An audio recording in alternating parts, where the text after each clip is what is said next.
Noah William Hartono. Karenja mencolek-colek kaki Ipana karena merasa tidak dihiraukan oleh sang istri. "Baby, kamu sudah bangun?" tanya Ipana tersenyum dan kembali berkaca-kaca ketika mengingat bayangan Jordan menendang punggung sang suami hingga patah. "Sudah dari tadi sayang, bagaimana keadaanmu?" tanya Karenja lirih. "Aku sudah lebih baik mas, baby boy juga sudah terlelap. Sepertinya dia juga memiliki lambung yang sensitif sepertiku," ucap Ipana lirih dan tersenyum. Ia mengelus kepala Karenja dengan lembut. Mereka saling melempar senyuman dengan rasa rindu yang begitu membuncah. Menyeruak keluar serasa ingin dilampiaskan. "Sudah, jangan pandang-pandang dulu nanti kebablasan. Kan gak bisa ngapa-ngapain," ucap Ibu Alipa tersenyum karena mengerjai mereka. "Is, ibu kenapa sih? Namanya juga udah lama gak ketemu," ucap Karenja cemberut. Semua orang tertawa, sementara Ipananya tersenyum manis menatap sang suami. "Apa ayah sudah melihat baby boy?" tanya Ipana kembali berkaca-kaca. "Sudah bunda, ayah sudah melihat baby boy, begitu tampan karena mirip denganmu," ucap Karenja tersenyum. "Iya, begitu malang nasib baby kita," ucap Ipana mulai terisak. "Sudah nak, semuanya sudah berlalu. Sekarang kita semua sudah kembali berkumpul. Semoga tidak ada lagi kejadian seperti ini dan membuat kita terpisah," ucap Fajira tersenyum. "Amin, semoga saja," ucap mereka semua. "Abang mana bunda?" tanya Ipana yang baru menyadari jika Fajri tidak ada di antara mereka. "Abang masih berada di sana untuk mengurus kasus ini sayang, katanya 2 hari lagi akan pulang," ucap Fajira. "Tapi abang gak kenapa-napa kan?" tanya Ipana khawatir. Ia mengingat jika Fajri datang menjemputnya dengan berlumuran darah mulai dari kepala hingga ke sepatu. "Gak apa-apa, abang baik-baik saja," ucap Sapira tersenyum. Mereka semua percaya dengan ucapan Fajri namun tidak dengan Ipana. Ia dengan jelas melihat Fajri tengah meringis kesakitan waktu datang menemuinya. "Apa mungkin abang sengaja menutupi semuanya agar tidak membuat orang lain panik? Semoga abang memang baik-baik saja," batin Ipana. "Sayang, aku mau lihat baby boy," ucap Karenja. Gimana mau lihatnya mas, kamu lagi susah untuk duduk," ucap Ipana. "Aku bisa duduk sayang," ucap Karenja. Ia meminta tolong kepada sang ayah agar bisa membantunya. Dengan perlahan, Karenja bisa duduk sambil bersandar pada headboard kasur dan tersenyum sambil merentangkan tangan. Fajira menggendong baby boy dan menyerahkannya kepada Karenja. "Hati-hati nak," ucapnya tersenyum. Wajah Karenja berbinar senang dengan mata yang berkaca-kaca ketika melihat pria kecil dan tampan itu berada di dalam gendongannya. "Anak ayah sayang," panggil Karenja tercekat. "Ayah sudah membawa bunda pulang dengan selamat. Nanti kalau udah besar harus jadi pria kuat dan pemberani ya nak," sambungnya dengan air mata yang menetes. Babinya belum dikasih nama," celutuk ibu memecah keharuan yang ada. "Ah iya mas, siapa nama baby kita?" tanya Ipana tersenyum. "Sayang, anak ayah yang paling tampan. Sekarang ayah dan bunda memberikanmu nama Noah William Hartono," ucap Karenja tersenyum. "Noah, nama yang indah," ucap ayah Hartono. Nela tersenyum manis menatap sang adik yang sudah terlelap di dalam pelukan Karenja. "Hihi, Lala tetap yang paling cantik," ucap Nela tersenyum bahagia. "Ih bunda, cepat sembuh ya biar bisa punya adik cewek," ucap Naren mendelik sambil memijat kaki Ipana. "Ih Naren gak boleh gitu, bilang aja iri karena ada saingan," ucap Nela kesal. "Naren gak iri kok, justru abang senang karena punya saudara laki-laki banyak. Coba kalau sendiri, perusahaan sebesar itu siapa yang mau mengelola?" "Lala mau," ucap Naren mendelik. "Gak mau, Lala nanti mau jadi seperti Oma, jadi dokter cintanya Opa," ucap Nela tertawa. "Hah?" Semua orang tertawa mendengar celotehan Nela. Ipana memanggil Atim dan menatap wanita itu dengan penuh bangga. "Bagaimana keadaanmu?" tanya Ipana tersenyum. "Saya baik Nona, justru saya yang harus bertanya kepada Anda." "Maaf saya tidak bisa," ucap Atim. "Kamu sudah melakukan yang terbaik, jangan merasa bersalah lagi," ucap Ipana tersenyum. "Terima kasih Nona," ucap Atim tersenyum.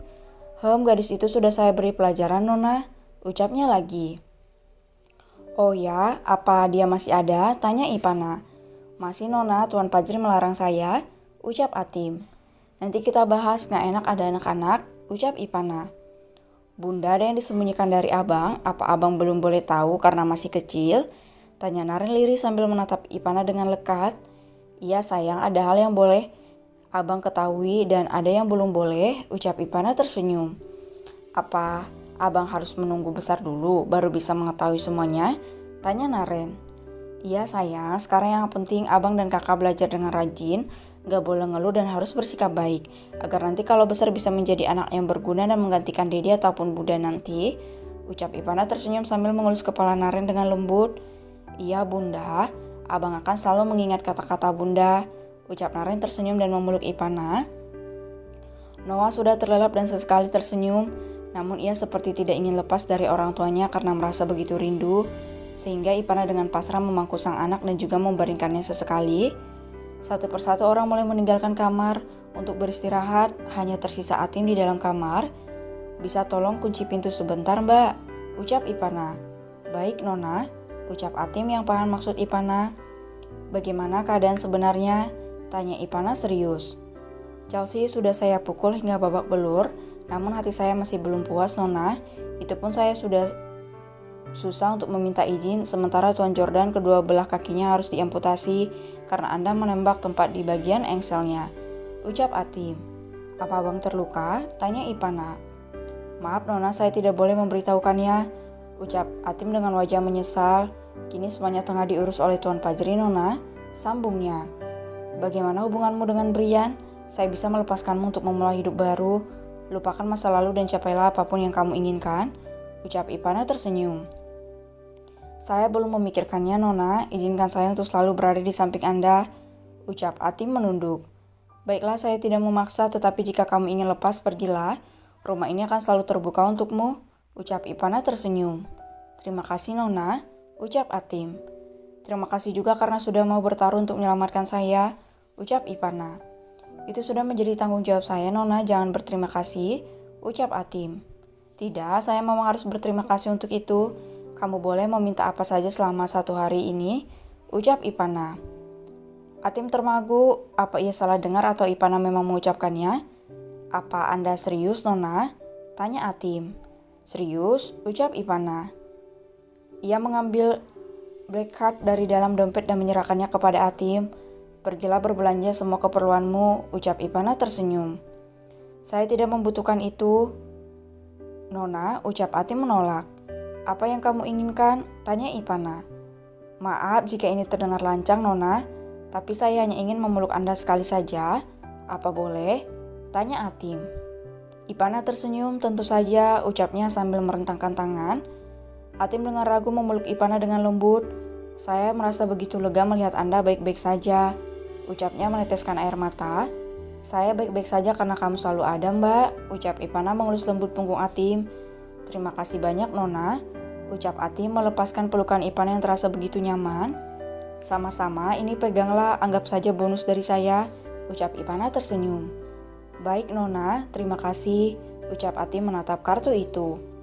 Padahal ia memiliki 1 kartu untuk membeli semua keperluan Ipana di dalam rumah. Ia berpamitan keluar untuk melakukan beberapa pekerjaan yang sudah menumpuk karena kepergiannya. Tepat ketika ia membuka pintu, Felicia datang dengan tergesa-gesa dan juga menangis. Hicks Nona, saya merindukan Anda, ucap Felicia masuk dan langsung memeluk Ipana. Felicia, kamu apa kabar? Tanya Ipana tersenyum. Hicks, saya tidak bisa fokus bekerja lagi karena Anda hilang Nona, ucap Felicia menangis. Atim segera menarik garis itu agar bisa terpisah dari Ipana sehingga membuatnya cemberut kesal. Mereka kembali mengobrol untuk melepas rasa rindu, sementara Karenja yang sudah terbaring langsung terlelap karena merasakan usapan lembut dari Ipana.